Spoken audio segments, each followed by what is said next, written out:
Today on ELN Morning. Pedestrian safety. We talked to officials about staying safe on the streets. Breaking it down, we looked into what you pay every time you swipe. I like that they have really good hunting here. We took to the town to ask locals and students what makes North Carolina feel like home. All that and more. ELN Morning starts right now.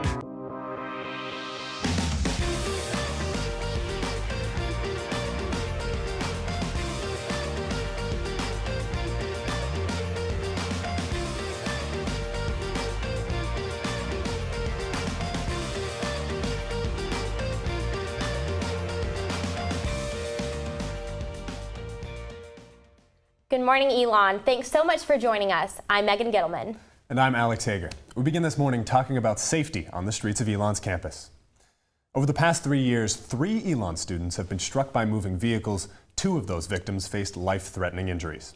Our Rachel Ellis is live in the studio with more on pedestrian safety on campus. Rachel?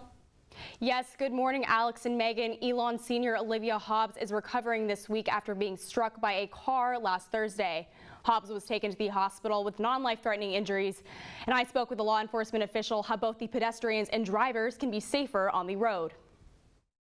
The most recent accident involving a car hitting a student has sparked conversation across campus. Lieutenant Jim Giannotti of the Elan Police Department says pedestrian safety at Elan definitely has room for improvement. I've seen numerous people just go into the crosswalks without hitting the button. I've seen people hit the button going into the crosswalks. The one thing I do notice that has been a trend is that when people are crossing the crosswalks, they are preoccupied. Giannotti says the one word that comes to mind when watching pedestrians cross the road is distraction. Their phone, they have their friend, they have other things to worry about than what's coming across the road. Elan senior Jake Hollis crosses the intersection of East Trollinger Avenue and North Williamson Avenue every day on his commute to and from campus. The same intersection where the student was hit last Thursday. Here there's no sidewalk. I mean, there's some space, but obviously, I guess not enough. Intersection crosswalk lights on campus are monitored by traffic studies that track the number of cars moving through. The traffic flow determines the time for the crosswalk lights to change. I've been here at the South Williamson Avenue and West Trollinger crosswalk here for the past 3 minutes, and the traffic light here has changed 3 times, yet the pedestrian stoplight has not changed once. While pedestrians do have the right of way, Giannotti says at the end of the day, pedestrians should take the initiative to be cautious on the streets. Just because you're in an area that has the crosswalks doesn't mean that a vehicle will not enter the crosswalks. What about the distracted driver? What about the parent yelling at their child? Giannotti recommends thinking twice before crossing the street without a pedestrian crosswalk light. Now I talked to Giannotti, who explained to me the reason I was waiting so long for that pedestrian light to turn. It has to do with the amount of cars coming through the intersection. He said in extreme cases, student might have to wait up to 10 minutes until it's safe to cross. I'm Rachel Ellis. Back to you, Alex and Megan. Thank you, Rachel. Any students with questions about pedestrian safety can go to the campus police office located in the Oaks neighborhood. Heading off campus now, Burlington is gearing up for its mayoral election. Director of the Elan poll, Dr. Jason Husser, says this upcoming vote could mean more than you think. Oftentimes are what we think of as low salience elections people don't necessarily think about that much, but the consequences of these elections are pretty big. Mayors in many ways make decisions that affect our lives just as much as members of Congress because they're so close and so local to us. There are 3 candidates currently running for the mayor's office. The first is incumbent Ian Baltutis, a 2008 Elan grad and small business owner. His platform prioritizes safer neighborhoods, improved transportation, and science, technology, engineering, and math education. Candidate CeeLo Fawcett has served on Burlington City Council since 2009. He also spent some time in the corporate world working for LabCorp for 36 years. His political goals include reducing Burlington's crime and making the city more inclusive. The third candidate is Craig Deaton, owner of local auto repair shop A United Transmissions in Burlington. He's professed his strong faith in God and conservative values and says he wants to control spending in Burlington and preserve the city's history. Dr. Husser says the election is important to Elan because of the town's close ties to its neighboring city. The things that go on in Burlington in terms of public safety or economic development, certainly in terms of public safety, only influence Elan. Town is a place that is a central hub that folks want to go to. You could see more and more Elan students gravitating towards spending time in a sort of semi-urban environment. As the election approaches, there are a few dates you should know. Primary election voting is open now and closes on October 10th. Early voting for the mayoral election starts October 19th, running through November 4th, and Election Day is November 7th. This week is Supporting Survivors Week, a time to raise awareness about sexual and dating violence, stalking, and to support the survivors. Students showed their support at the first Take Back the Night for the fall semester last night. Take Back the Night aims to create a safe space for sexual assault victims to come forward and share their stories. No cameras were allowed in the room in order to create a confidential environment. Coordinator for Elan's Confidential Violence Response Services, Felicia Sanka, joins us now to tell us more about what this week is really about. Thank you so much for being here, Felicia. Absolutely. Thanks for having me. So can you tell us a little bit about what it was like to hear those stories last night? Yeah, I think Take Back the Night is like one of the most powerful events that we have as a campus, just in creating space where survivors can feel supported and affirmed in telling their stories, and to know, that you're not the only one, and that this is a shared experience, and that we can find community in being a survivor. And can you tell us a little bit more about what Support Survivors Week is all about? Yeah, absolutely. So it's sort of a cross-campus collaboration between student groups like Affect and Space, Safeline, which is like myself and my office, and the Gender and LGBTQIA Center. And we also invite our campus and community partners like Family Abuse Services and Crossroads to come. And really what we're trying to do is raise awareness about sexual violence, dating violence, stalking, and harassment, as well as make sure that the community knows about resources that are available to them, whether those are reporting resources, support, or the prevention efforts that we do on campus. And what's the future of this Take Back the Night? Yeah, so Take Back the Night, in the past we've actually only had one a year, and we usually do it in collaboration with Sexual Assault Awareness Month, which is in April. But last year we actually heard folks say, that wasn't enough time, and we want more space like this. We want more of an opportunity to share our stories. So we've moved to doing it twice a year, actually. So one in the beginning and one in spring as well. So we'll see it twice a year and from now on. Great. Well, thank you so much for being here again. Yeah, absolutely. Other events for Supporting Survivors Week include the screening of The Hunting Ground documentary tonight at 7 p.m. in Turner Theater. This week we'll finish up with the March Against Victim Blaming on Wednesday, October 3rd at 4:30 p.m. at Speaker's Corner. As college students, we all know money is tight. So for this week's 4 Things to Know, our Lauren Duncan found 4 places that will get you a student discount. Did you know you can get a discount just by having one of these? Now you can go grocery shopping while on a budget. Lowe's Foods offers a 10% discount on Sundays. Just show your Phoenix card to the cashier. You may have noticed a local produce stand on St. Mark's Church Road. Garden Valley Farmers Market also offers 10% off produce to Elan students. All the time. They are open 9 to 7 during the week and 12 to 5 on the weekend. Keep them in mind when you are ready to embrace fall and buy some pumpkins. Eating out can be expensive, but your student discount could make a weekend brunch a little bit cheaper. A short drive or walk from campus, Fat Frog offers 10% off lunch on Friday, Saturday, and Sunday. Finally, if you're looking for extra spending money outside your meal plan, consider purchasing Food Dollars. Dining locations including Winter Garden, Einstein's, and Acorn offer 15% off purchases made with Food Dollars. You can load your Phoenix card on the university website. Just click Deposit Online. With your 4 Things to Know, Lauren Duncan, ELN Morning. Coming up, we'll find out what it takes to be a member of the Elan dance team.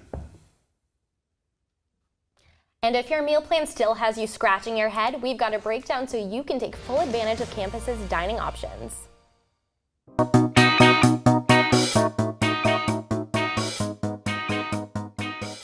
So it's been absolutely beautiful out. I was expecting cooler temperatures by now, maybe a little rain, but it's been super sunny. I'm not gonna lie, I was ready for fall weather. I'm kind of hoping it's coming pretty soon at this point. Yeah. Well, our Stephanie Hayes is outside on Citroen Plaza with this week's 5-day forecast. Stephanie, is fall finally coming? Thanks guys. Right now it's 69 degrees outside. It was a little cooler earlier this morning with a low of 61, but don't put away your shorts and tank tops just yet. It's gonna hit 89 degrees today, so it's gonna be pretty toasty. Now let's take a look at our Phoenix 5-day forecast. This next week will be absolutely beautiful. It's going to cool off a little bit and we'll have highs in the mid-70s all week long. And this weekend will be especially gorgeous with a high of 76 on Saturday and 72 on Sunday. But if you're worried that fall has completely forgotten about us, don't be. The lows are getting lower. We're going to get down to 47 degrees on Saturday. So while fall is coming slowly, this week you can sit back, relax, and enjoy the sunshine. Back to you all in the studio. Now, I don't know about you, Alex, but I love when it cools off and you can get like a nice cup of soup from Acorn, maybe a hot chocolate. But it's definitely important to know what you're spending when you do a swipe. Absolutely. So with 5 different meal plans offered on campus, things can get confusing. I have a breakdown so you can get the most meal out of your plan. More than half of Elan students are on a meal plan. Meal plans available to students include All Access or Block. All first and second year students living in residence halls are required to have the All Access meal plan. Director of Auxiliary Services Carrie Ryan says this is to keep Elan a residential campus. We want students those first 2 years to live in our residence halls, and we want them engaging in the dining facilities, having those interactions, that social interaction, as well as that community building feel. The All Access meal plan can be upgraded with 7 or 14 extra swipes a week to use at retail locations on campus. For upperclassmen, they might opt out for a Block plan where you can get 300 or 200 swipes for the year. The Block plan gives students 500 meal dollars to be used like a debit card at dining halls or retail locations. Each 200 Block swipe is worth $12.15. Let's say you want to get a sandwich at Acorn. 1 Block swipe comes with a side and a drink. Looking at the menu, that comes to a total of about $8, wasting about $4. And if you're just grabbing a bagel and a coffee for breakfast, that costs less than $4. Using a swipe would waste nearly $9, so you might want to opt for using meal dollars instead. But Ryan says these costs aren't decided by dining services. When the university looks at tuitions, meal plan, room and board, all those pieces are joined and then ultimately decided by the Board of Trustees. And these decisions are being reconsidered again. Ryan says there are more changes in store for meal plans. We are starting the process of revisiting what new meal plans will be for the university. Ryan says an upgrade to the All Access meal plan is currently in the works. If you're unhappy with your meal plan, the deadline has passed to change it for the fall, but you can choose a new one starting in the spring semester. And since we're talking about food, eating traditional cuisine is one way to celebrate one of the holiest Islamic holidays, Eid al-Adha. The holiday, known as the Feast of Sacrifice, commemorates the end of the Hajj pilgrimage to Mecca. Last night's celebration in Newman Lumen included foods, friends, and storytelling. Truett Center intern Sharik Ali says Eid is not just for Muslims. This might be a religious event, but we welcomed people of all worldviews, all backgrounds, and everyone's smiling, everyone's having a good time. So that's what made me most happy about it. All students are encouraged to come to celebrations throughout the year to learn more about other religions. Now, in the Jewish religion, the holiday Yom Kippur is the Day of Atonement and a time to reflect on the past year. Tomorrow at sundown, those observing the holiday will fast and participate in the Sabbath, meaning a day of rest. Newman Lumen and Hillel will observe the holiday with meals and workshops throughout the 25 hours of fasting. Hillel Engagement Associate Amy Wolf explains why fasting is so important. Really, the point is to kind of do it like a lot of self-reflection and kind of seeing where you were last year at this time and kind of wanting to improve on that specifically. And we kind of take food out of that equation so that people can really focus on that and kind of look forward to the year and maybe how to transform from last year to this year. Yom Kippur begins just before sunset on September 29th and lasts until sundown on Saturday at 7:36 p.m. At 5:30 p.m. on Friday, there will be a pre-fast meal in upstairs Lakeside, followed by a service at Newman Lumen Pavilion at 6:45 p.m. On Saturday, Newman Lumen will hold a service at 10 a.m. Throughout the day, there will be workshops and time to speak with Rabbi Meir Goldstein and others. And finally, the fast will be broken in the McBride gathering space after sundown on Saturday. If you're looking for something else to do this week, tonight in McCrary Theater at 7:30, the Elan community can enjoy classic tunes from the Beatles. The show is called Yesterday and Today, the Interactive Beatles Experience, and it promises to immerse the audience in the sights, sounds, and memories of the 1960s. Tickets are free with an Elan ID or $13. Friday, put on your dancing shoes and head to Tap House for La Habana. This Latin-themed party will feature Latino food, music, and dancing to celebrate Hispanic Heritage Month. The event starts at 10 p.m. and entrance is free. See the Phoenix go for another record win at Rhodes Stadium this Saturday. At 2 p.m., the team will take on the University at Albany. Coming up, we'll show you a fall dessert that won't break the bank. And there's more dessert competition on campus. We talked to the Elan sophomore who's making it happen.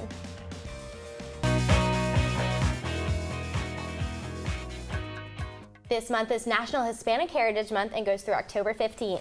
El Centro has many more events to celebrate Hispanic heritage. Their big event, Las Perspectivas, happened this Tuesday and Wednesday. The two-day event included 6 members of the Latinx community sharing their experiences with the Elan community. If you missed Las Perspectivas, don't worry. El Centro has more events planned. Going into October, next Tuesday, Latinx and Hispanic students compete in a public speaking contest named Who Am I and Why I Matter. This will be at the Oak House at 5:30 p.m. On October 11th, the Sweet Plantain musical performance will be held in Whitley Auditorium. This musical concert will feature Latino fusion music with classical traditions. For a full list of events, check out El Centro's Facebook page at elan.edu/elcentro. Now, are you tired and waiting in line at the mail center or going to the gym just to find out that all the equipment's taken? Well, there's now a new Facebook page that tells you if the lines are at the mail center and if there's equipment available at the gym. The page is called Elan University No Lines Gym and Mail. On this page, you can see posts, pictures, and comments for when there are no lines. The page will post throughout the day for the Elan community, so if you don't want to wait in line, you might want to check it out. Maybe you're not interested in going to the gym and you have a sweet tooth. Well, there's now a new place on campus to satisfy your cravings. Starting tomorrow, Smoking S'mores will be available every Friday, Saturday, and Sunday nights in the Oak House. Smoking S'mores was started by Elan sophomore Ethan Kaufman after wanting some more dessert options on campus.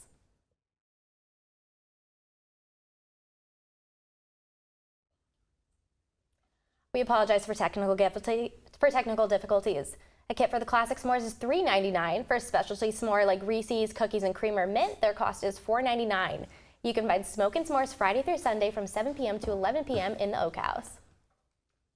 If you need a drink to go with those s'mores, you might want to reach for a cup of coffee. National Coffee Day is tomorrow, Friday, September 29th. And to celebrate, Mosley will be giving out free coffee samples from 9 to 11 a.m.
Now, if that dessert got you excited about pumpkin season, we have more pumpkin recipes for the entire month of October. We'll have pumpkin pancakes, pumpkin stew, and yes, even more pumpkin desserts next month on ELN Morning.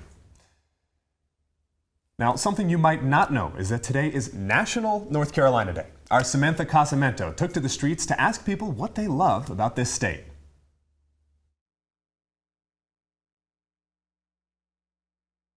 My favorite thing about North Carolina is the weather because I'm from Boston and I'm used to a lot more snow in the winter. You know, the pace of life down here is much slower and the cost of living is very nice down here too. I like the schools here, the universities, the camaraderie we share. Well, I'm from the Northeast where it can be really cold and windy and rainy and it's just always so warm and nice here. I'd probably say the golf courses. You know, I love golf, and so it's always nice to get away on the weekends and play golf. I like that they have really good hunting here.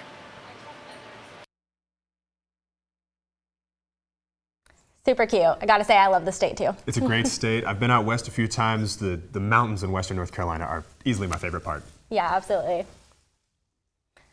Coming up, the Elan dance team is live in studio.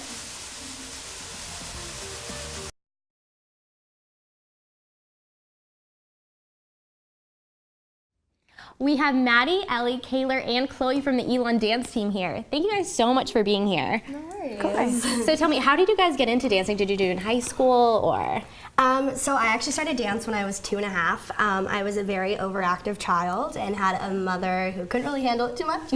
And I was also very clumsy. So my mom thought it'd be a really good idea to get me into a program early that really helps me express myself. Yeah, awesome. I can sympathize with the clumsiness. So unfortunately, I did not go into dance. But okay. Now that you guys are dancing here at the school, what's your favorite event to be at? I personally love football games. I grew up, you know, in a high school where football was like the thing to be at.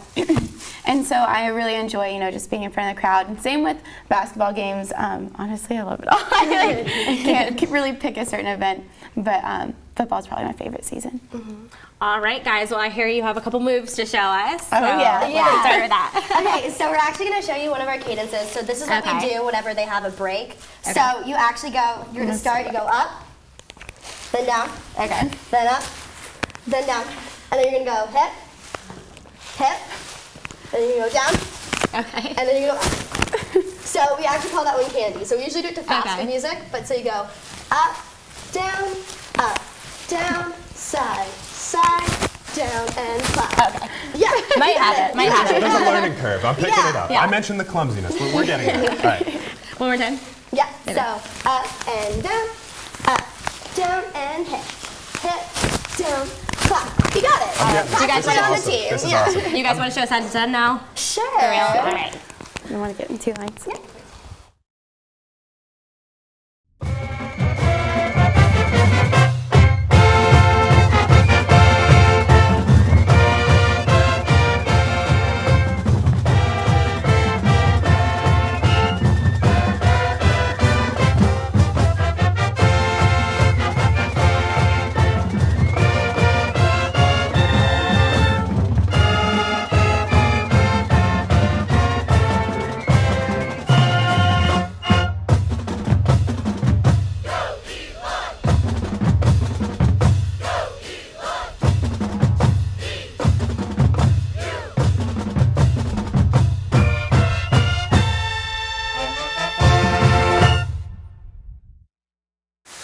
That was so great, guys. I don't think we're quite there yet, but we'll get there. We'll work on it. Yeah. So can we expect to see you at halftime this game? Yeah, so actually at football games, we're both on the sidelines throughout the entire game, and we get to perform halftime with the marching band.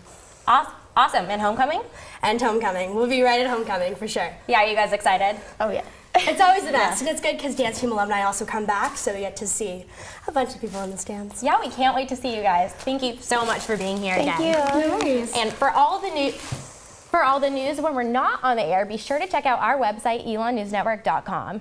And don't forget to like us on Facebook and follow us on Twitter, Instagram, and Facebook at Elan News Network. We've got a show coming up on Monday as well, so tune into Elan Local News at 6 and pick up the pendulum on Wednesday mornings. Have a great day, Elan. All right, you want to show us a little bit more one more time?